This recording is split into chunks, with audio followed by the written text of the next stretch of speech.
ഉറങ്ങാതിരിക്കണ കണ്ടപ്പോ കട്ടൻ കാപ്പി വാങ്ങി. അയ്യോ വേണ്ട. ഞാൻ കുടിച്ചു. ഇത് നിങ്ങൾക്ക് വേണ്ടി വാങ്ങിയതാ. കുറച്ച് വയ്ക്കട്ടെ. പത്രത്തിലാണല്ലേ വർക്ക് ചെയ്യുന്നത്? അതെ, മാതൃഭൂമിയിൽ സബ് എഡിറ്ററാ. കഥകൾ വായിക്കുന്ന പതിവ് കുറവാ. ഏതെങ്കിലും കഥ എപ്പോഴെങ്കിലും വായിച്ചു കാണും, ഓർമ്മയില്ല. ഞാനങ്ങനെ അധികം എഴുതിയിട്ടില്ല.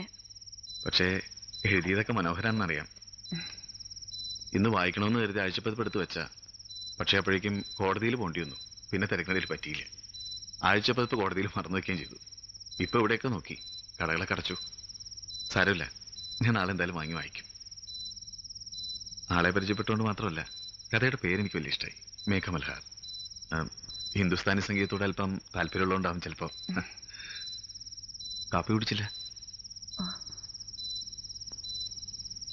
നേരം വെളുക്കണവരെ ഇരിക്കണ്ടേ? ഇനിയും കാപ്പി ഉണ്ടല്ലേ? ഫ്ലാസ്ക് ഞാൻ രാവിലെ പഠിച്ചോളാം.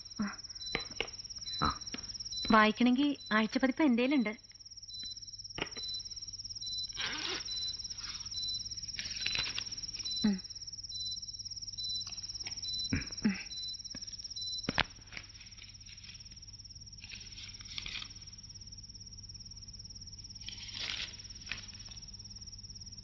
മധുവന്തിയോ യമൻ കല്യാണിയോ?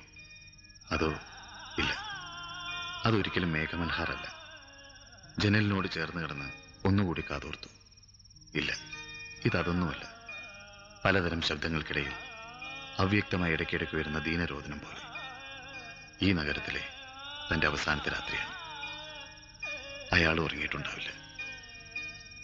തെരുവ് ഗായകന്റെ ശബ്ദം കുറച്ചുകൂടി വ്യക്തമായി ചിലപ്പോൾ അയാൾക്ക് കേൾക്കാൻ കഴിഞ്ഞേക്കും. മിർസ ഗാലിബിനെ പറ്റി കേട്ടിട്ടുണ്ടോ? കട്ടിയുള്ള മീശ കഴുത്തിന് പുറകിൽ സ്പർശിച്ചപ്പോൾ മനം പുരട്ടി. പലതും ആദ്യമായി കാണുകയും കേൾക്കുകയും ചെയ്യുകയാണ്. ഇല്ലെന്ന തലയാട്ടി. അങ്ങനെയുള്ള ഒരാളുണ്ടായിരുന്നു.